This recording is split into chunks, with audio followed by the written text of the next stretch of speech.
Okay, so I'm going to try to record this for you, and it's a Women in Tech conference, and it was about Lift as We Rise, so women empowering other women as they rise up the channel. But I was doing the wellness piece, which was about success and wellness and work-life balance. So I'm going to try to share now, and hopefully. That's a pudding. That's the pudding, isn't it? Brilliant. And so, over to you. Talk about energy managing it. Oh, I beat that one. Can I have the it's always doing this to me. So the old sports teacher in me kind of wants you to go belly button to spine, shoulders up and down, and you're already working your core. So that's good. So the question, I need to move this up. No, we're still going, Joel. Oh.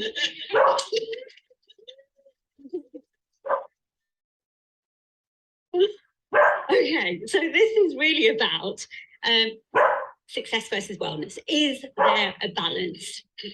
So this is a question that I've thought and spent a lot of time thinking about.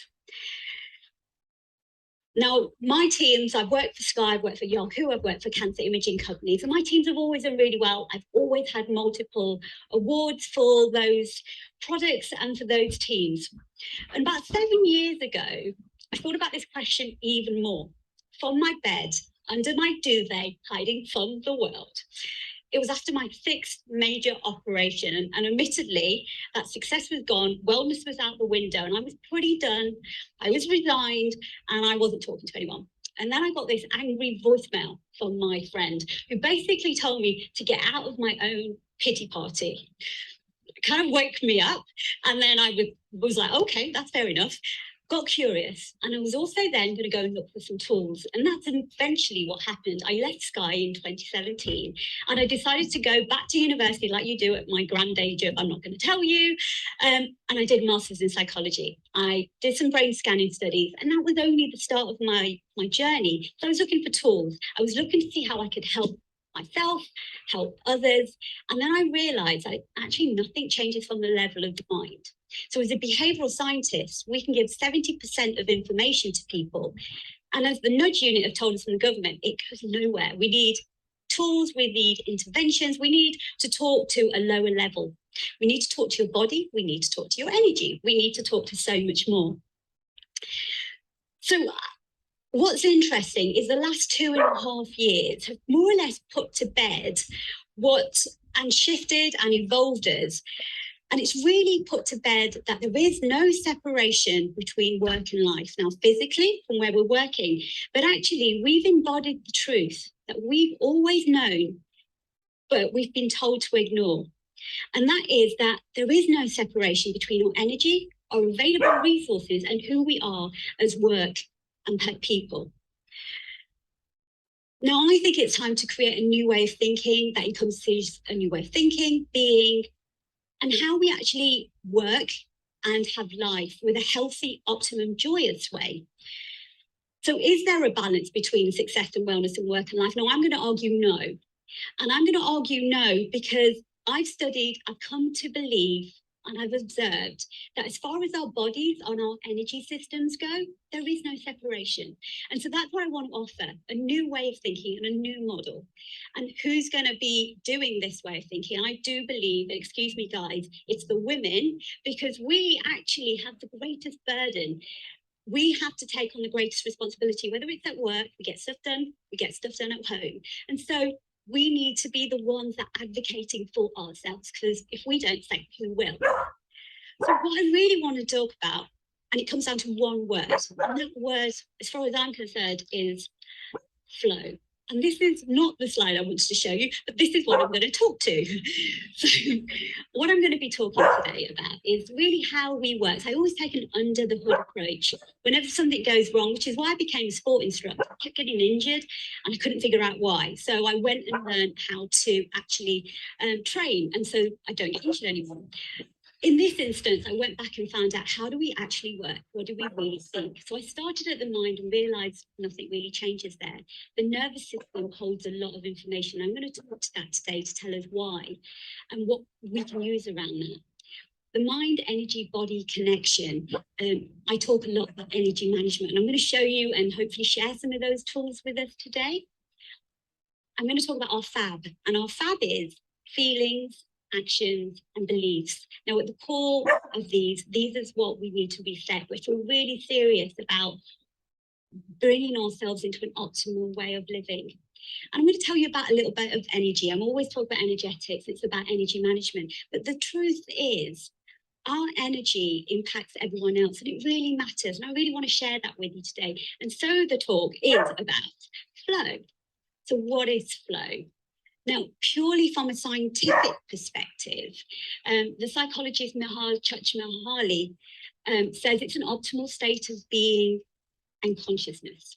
Now, it allows for joy, creativity, and the process of total involvement, lots of spellos, forgive me, in life. I'm just checking that you're actually looking properly. So what's interesting about flow is it's been studied from happiness to creativity to performance. And when I did my marathon, I think it was 2000, I was doing this flow mantra in my head, telling myself I was awesome. I didn't really know what it meant then. And then actually I understood it a little bit more, and I lent into it even more. Now, there's a book called The Art of the Impossible by Steve Kotler, who talks about I'm possible. And they talk about, high performance, they talk about creatives, they talk about artists, but actually flow, when Mihaly Csikszentmihalyi studied it, was about anyone that fully enjoyed life. And they weren't doing it in a state. Often it was how they were living. Now, the way that flow is written about a lot is about you create it in certain states of your life. But from an ancient wisdom or spirituality perspective, Buddha was talking about flow in the sense that it's your path to enlightenment. And that's really what I want to talk about. How do we create that feeling? How do we bring it on so we don't need to make that separation? I just want to explore flow just a little bit more. So just ask yourselves, what does flow mean to you? Is it open? Is it expansive? And if you just softened your gaze and kind of go within, just what does it feel like? So if you dropped a turquoise bit of ink into a body of water, how does that feel? What does it do? As it mixes and it integrates and blends, there's an alchemy at work, and it all integrates into one. There's no compartments, there's no separation. It all just flows together. Now, the interesting thing about water is, and all of us, is water is energy. So if you heated that water up like it is on a hot day, it goes from water, it goes into gas, and then it just evaporates. So it goes from form into emptiness and back again. Ice, when it gets heated up, all that's happening is the particles are getting excited and vibrated, and it turns to water, and then it gets heated and excited and it turns to gas.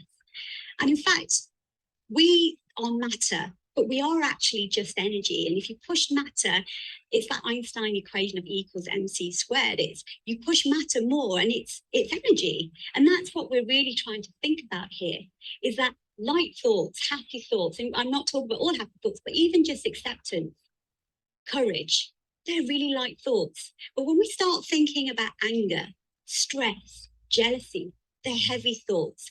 There's been a raft of work to show that those heavy thoughts are heavy energy, and it falls down on that.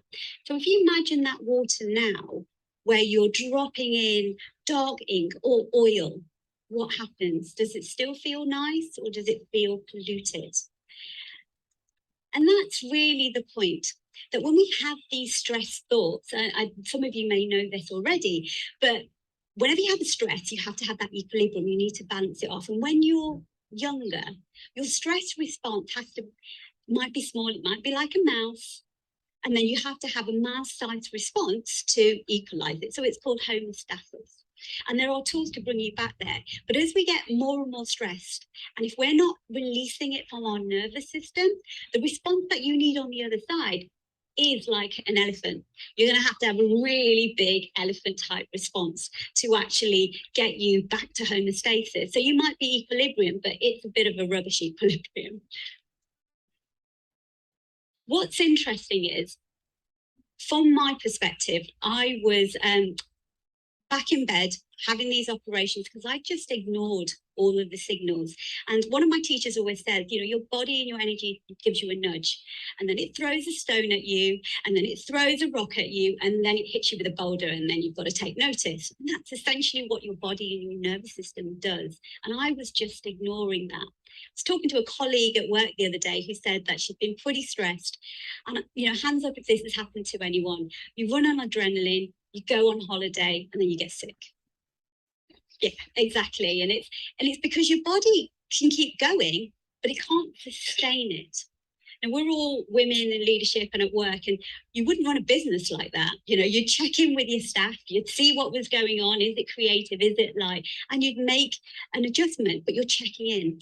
The point is, I didn't have the courage to really check in with myself.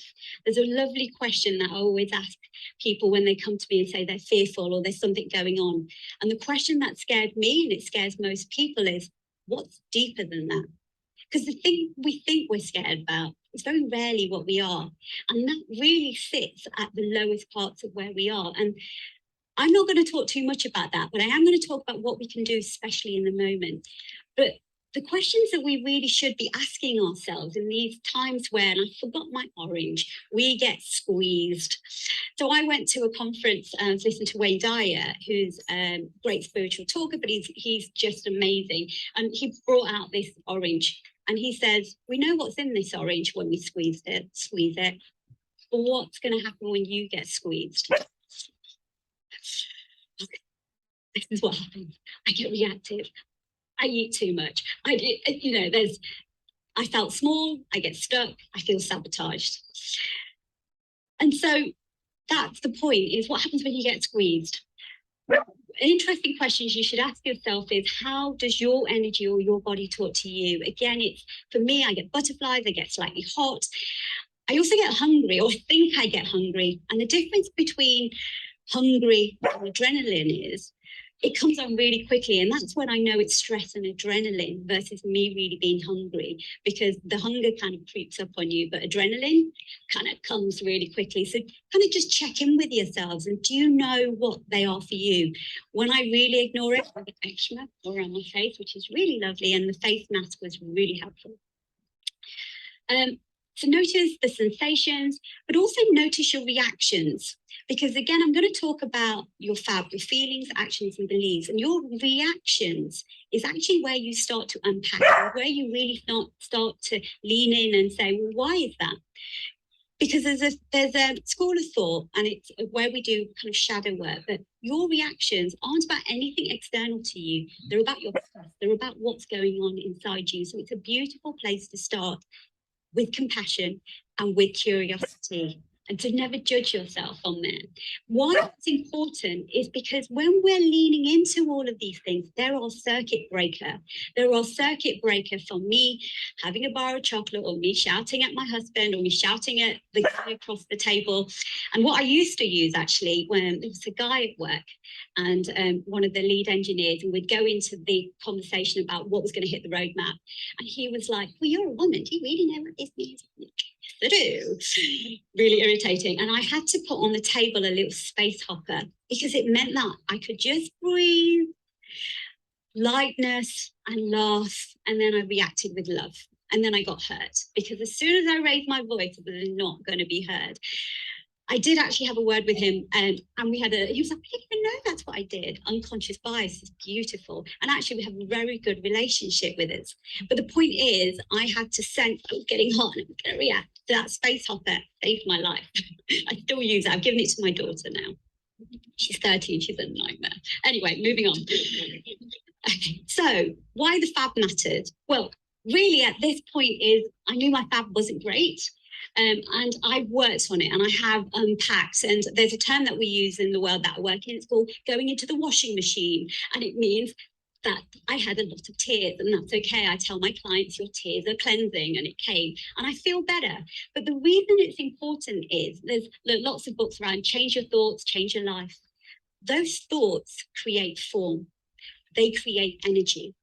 And there's also lots of research. There's a brilliant book by David Hawkins called The Map of Consciousness, which actually shows that different thought forms have different energy. And I'm going to show you why that energy matters towards the back end. But what we believe we become.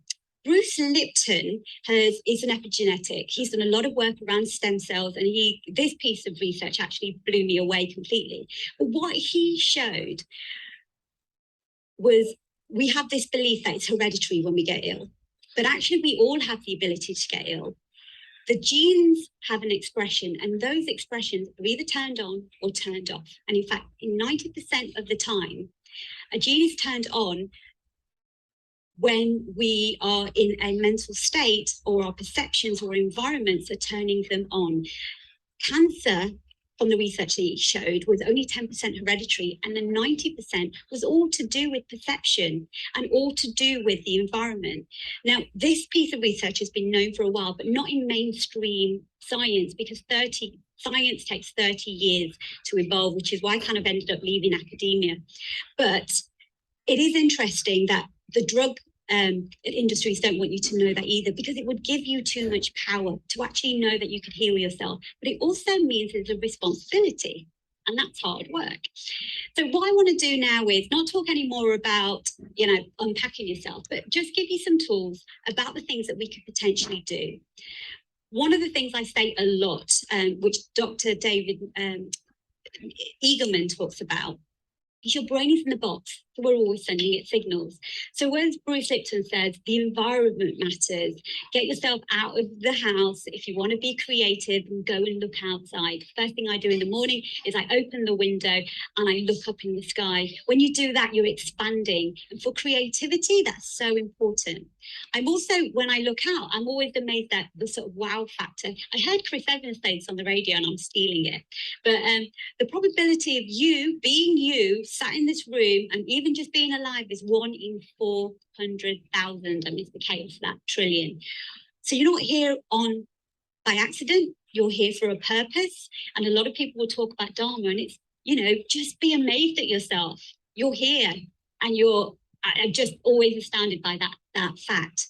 Now, again, your leaders, and you probably want to be strategically problem solving and creating. Break your habits. Habits are great to get your mind not to think, but if you want to be creative, then get out. And that also means if you feel like you've got a bad habit, you need to get out of that habit loop, and you need to see that habit and then do something slightly different. I'm not going to talk about habits, but I could do a whole talk on that. Shake it up. Now, I said that there's a mind-body relationship. I did some work with Dr. Ariella Schwartz, who wrote Post-Traumatic Growth. She's a somatic healer and deals with a lot of people with trauma. And all trauma really is where an emotion gets stuck and isn't allowed to pass through your system. One of the things she recommended, and actually a couple of days later, I was witness or a first responder at an accident. A poor little boy and his father got knocked down. So everything was really calm. And after the event, I did exactly what she told me to do. And the policeman went, "What the hell are you doing?" I started to do this. Shake. You've got to shake it out your body. So 80% of the messages go from your body to your brain. So you've got to literally shake it out of your body. So I do a lot of embodiment sessions where I encompass movement, meditation, breathing, because I need all of you. Mindfulness is great, but only limited. So another thing she says is, the reason talk therapy doesn't work alone is because of that connection. So we're not using our neurobiology and we're not using our nervous systems enough, and hence we need to combine all of them. Now, even if you've not got a big T or small t trauma, we can all get stuck.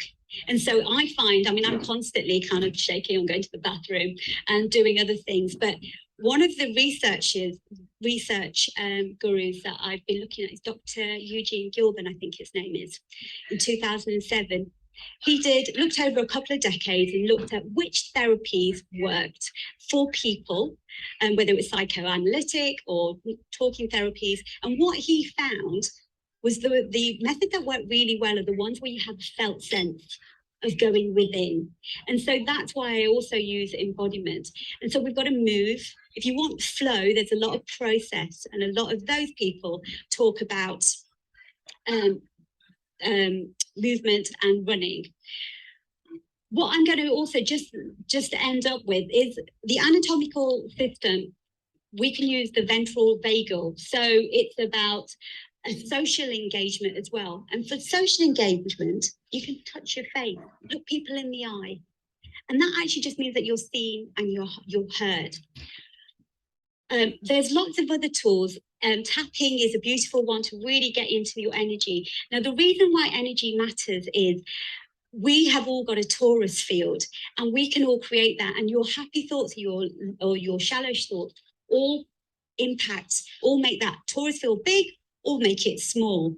And what we found is if you can make it big, you can entrain yourself to be at a high level. Now, you've probably heard the term, you cut the atmosphere with a knife because someone walked in with a really sort of vampire type energy. Now, you can be brought down with that. But if you are keeping yourself in a heart state, and which is high, then you can keep that energy really, really high. Now, what I'm going to just end with, if we've got time, we got time? No, 1 minute. I'm going to do a really quick session then of heart coherence. So heart coherence is where we can get ourselves into a flow state. And all I'm going to say is, I'm just going to invite you for a 1 minute exercise just to create a flow between your heart and your mind. And so if you just put your hand, or invite you, this is an invitation. If you don't feel comfortable, that's fine too. But if you put your hand on your heart and just breathe in from your heart, in for 6 and out for 6. Just feeling the chair beneath you, closing down your beautiful eyes if you feel comfortable. And just bring to mind a person, place, or thing that fills you with joy, appreciation, freedom. Maybe it's a flower or your child's face or your pet's face. But just double up on that feeling. Really let your heart expand. And as you breathe in and out, imagine, sense, or feel a spark of light at the center of your chest. Let that feeling of joy, appreciation, freedom just fill your entire body, touching and moving at your edges until it melts away your whole physical body. Let it expand now with every breath, no effort required. Ease, graceful. Let it flow and fill the whole room. And in your next breath, just bring that back to your heart. And let it go down into your shoulders, into your hand. And when you're ready, just open up your beautiful eyes. So thank you. I'm just going to wrap up and basically say, there shouldn't need to be a balance. We should, and hopefully flow and some of those techniques can help us to actually recognize that your nervous system is one, and we should really be thinking about that and looking for tools that can help us stay grounded and within ourselves. Use your energy. It's well. I wanted to make this talk about, kind of go naked and wear your energy, because the energy is more important than anything. So really be conscious about that. And that's where I'm going to end. But thank you for bearing with me.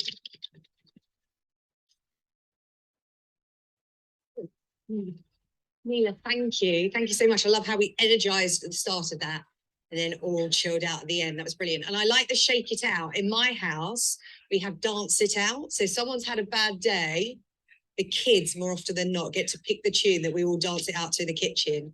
Last night it was Ghostbusters, so it doesn't always go to plan. And nobody's allowed to film the dance it out.